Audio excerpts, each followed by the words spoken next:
Oke guys, selamat malam. Ketemu lagi dengan Jejak Mata Pena. Kali ini gue ingin berbagi story lagi secara spiritual lagi tentang suatu pemakaman, yaitu yang terjadi sekitar tahun 2016 atau 2017 lah ya. Waktu itu gue pulang gawe, cuman gue lembur, jadi gue pulang malam. Dan mungkin sekitar jam 9, jam 10-an deh ya. Gitu. Terus kakak gue telepon untuk pulang bareng. Jadi pas dari kantor gue daerah Jakarta Barat, akhirnya gue jemput dia ke Jakarta Timur.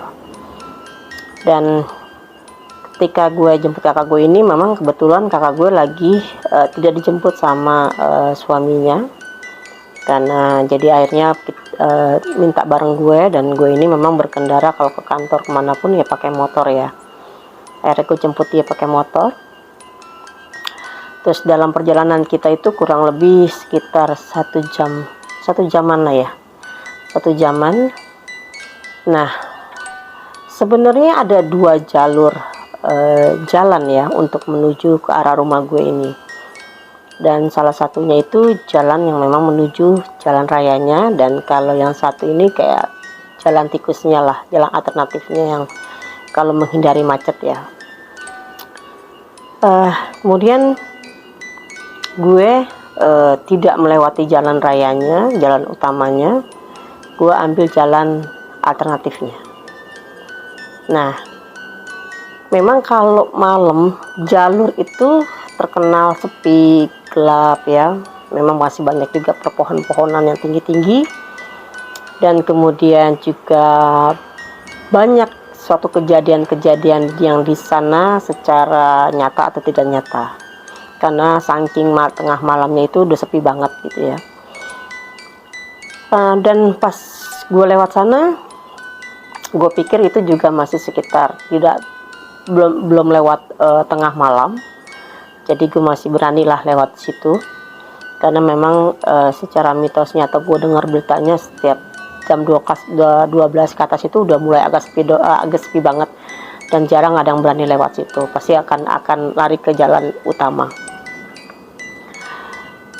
Dan gue melewati jalur itu, jalan seperti biasa, dan melewati pemakaman. Dan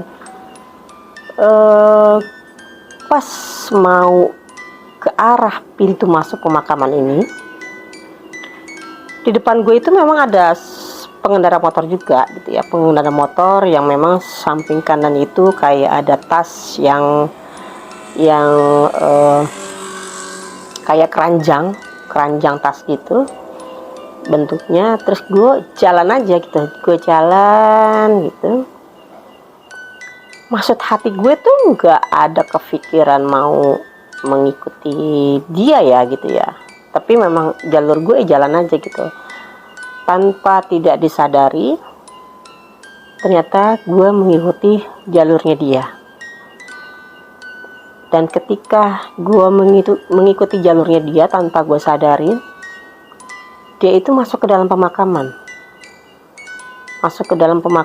Dan lumayan agak jauh gue masuk ke dalamnya. Dan itu pun gue tersadarkan oleh gue tuh dikepak sama kakak gue tuh di belakang.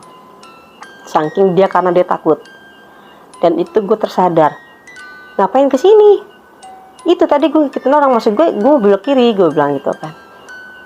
Loh, katanya, orang nggak ada kok, katanya gitu, nggak ada orang katanya, belok kiri itu depan katanya gitu kan, masih jauh katanya.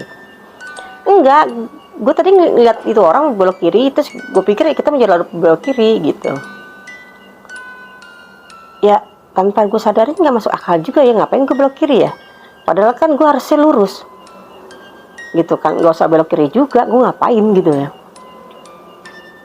Dan pas gue perhatikan, memang ya nggak ada itu pengendara motornya itu. Kita sadarin berdua nggak ada sama sekali pengendara motornya, dan kakak gue itu nggak ada pengendara motor depan gue. Lu ngapain belok ke kiri? Tapi sambil kita bercanda, cuman ketawa-ketawa gitu kan ya, menghilangkan rasa takut kakak gue ini. Jadi kita yang nggak, ya udah kita keluar lagi, balik gitu kan, balik ke arah rumah. Tapi kalau dipikir-pikir setelah sampai rumah, ya ngapain juga ya gue ngikutin tuh orang, dan kakak gue nggak ngeliat itu depan gue ada pengendara yang bawa keranjang itu.